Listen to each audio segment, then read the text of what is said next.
What up, world? Established Rich coming right back at you. My next topic, I got to get into Tory Lanez. I'm tired of Tory Lanez crying about his innocence. I'm tired of hearing it in his records. I'm tired of him acting like he was set up. It's just getting out of control. Every album, every time he speaks, it's something about him being set up and who looked out for him for a situation that he put himself in. Regardless, that's not going to make anything right. And that's not going to make my actions right, bro. But I'm just deeply sorry, bro. I never even moved like that, bro. Like, regardless, I know she probably never, ever going to talk to me ever again. But, bro, I just want you to know, bro. Nigga, I was just so fucking drunk, nigga. I didn't even know what the fuck was going on, bro. That ass. Man, this day, like, what happened already, bro. I can't take it back, bro. I'm just telling y'all, I'm sorry, bro. Like, you the one who called from jail and told Megan's friend that. You are.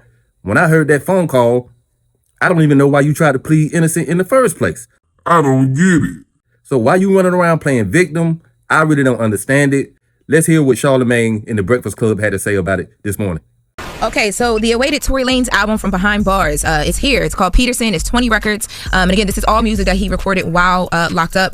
Now, the album talks about a lot over the 20 records. So he talks about, girls not holding him down, friends not holding him down, financial issues while still having to pay bills, pay lawyer fees, all that stuff. That's prison. Right. Max B is on one of the intros talking about, yo, I'm probably gonna make it home before you, but if I make it home first, don't worry, I got you, I'm gonna hold you down.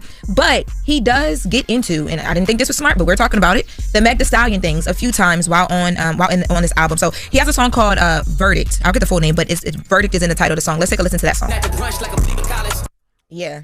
So Sean Holly is an attorney, right? Sean Holly is a very famous woman attorney out of LA. So what happened was a while back, Tory Lanez had filed a complaint with the ethics committee, basically saying that his attorney, who was his attorney and then decided not to work with him anymore, Sean Holly, had failed to let him know that she had a relationship with the other side, with Jay-Z, Rock Nation, whatever. The reason that they came about, Tory alleged that because of the show Reasonable Doubt, which is loosely based on Sean Holly's life, she works on the show as well. There are a few Meg Thee Stallion song, and just different songs in episode titles that are in relation to Rock Nation. He's basically saying like she has this whole relationship with Jay-Z behind the scenes that she never disclosed to him, and he paid her to be his attorney, and he feels like she was basically setting him up. That's what she was alleging. Now, I said earlier that I don't think it was smart for him to put certain things on this album. I'm specifically talking about the Meg Thee Stallion stuff, this mention of the restraining order. That restraining order that Meg Thee Stallion was granted not too long ago, actually. We reported on it up here. It makes it where Tory is forbidden from harassing, intimidating, threatening, or disturbing the peace of Meg Thee Stallion by any means, by phone or electronically. Now, Tory's attorneys did argue that was against his right to free speech, but clearly a judge disagreed.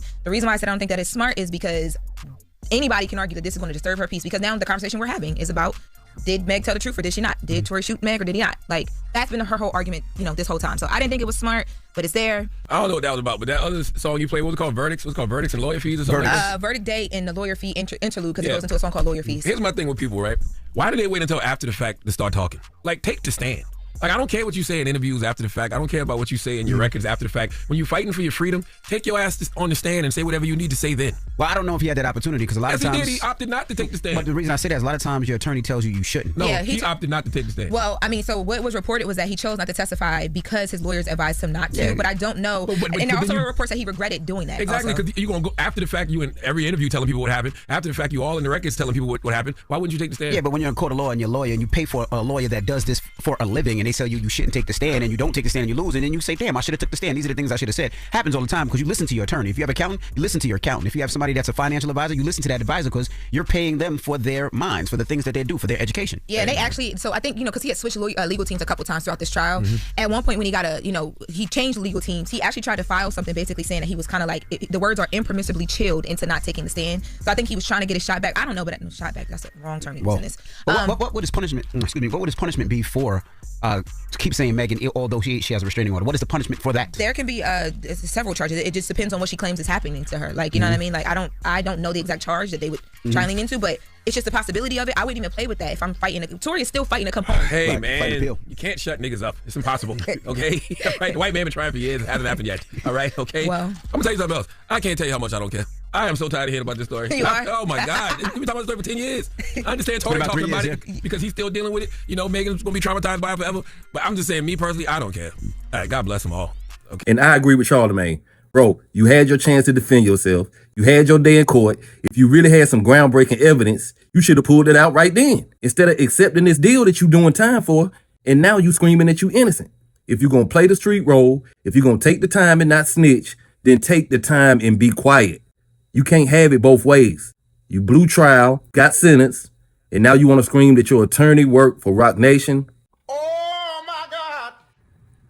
Tory Lanez, come on now. Is the whole industry set up against you for what? You set yourself up, Tory. You and alcohol. That's why you don't remember what happened. Real ones already know. If you really about that, you take your sentence and you sit down. But instead, you out here talking like a political prisoner. No one set you up. No one forced you to be in that situation. And the more you talk, you just look guilty. Stop making every song a free me campaign. If you really innocent, let your lawyers handle it. The paperwork, all of that stuff will come out. But you screaming about it on every song, you starting to sound like Jesse Smollett. Court is adjourned. I am not suicidal. I am not suicidal. And I am innocent. I could have said that I was guilty a long time ago. You starting to sound delusional, and I really don't even want to hear it.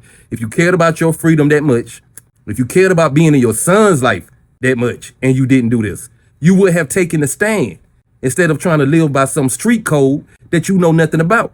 So shut up, make your music in your jail cell, drop your songs, but stop whining like you Nelson Mandela. That's just my opinion. What's yours? Like, comment, subscribe, establish rich. I'll be back with another one. Peace.